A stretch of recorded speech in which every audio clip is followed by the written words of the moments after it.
आतापर्यंत आपण युक्लिडचे डेफिनेशन्स, ॲक्सियम्स आणि पॉस्ट्युलेट्स शिकलो आहोत.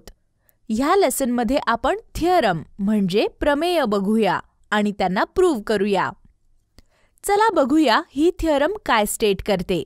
ती असं सांगते की 2 डिस्टिंक्ट लाईन्सला एकापेक्षा अधिक कॉमन पॉइंट असू शकत नाही.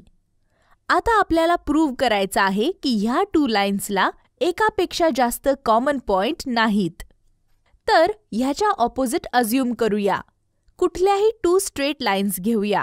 अज्युम करूया की दोन्ही लाईन्सला 2 कॉमन पॉइंट्स आहेत. याचा अर्थ त्या 2 पॉइंट्सवर इंटरसेक्ट करतात. पण जर त्या 2 डिफरंट पॉइंट्सवर इंटरसेक्ट करतात तर त्या ॲक्सियमच्या ऑपोजिट आहेत.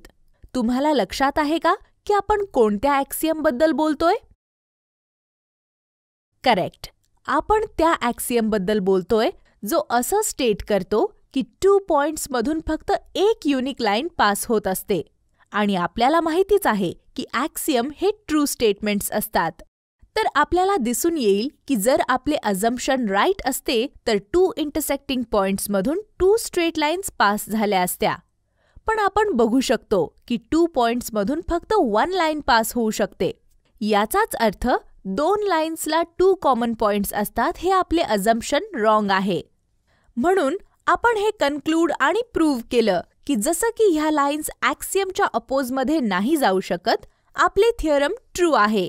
याचा अर्थ 2 डिस्टिंक्ट लाईन्समध्ये फक्त 1 पॉइंट कॉमन असतो.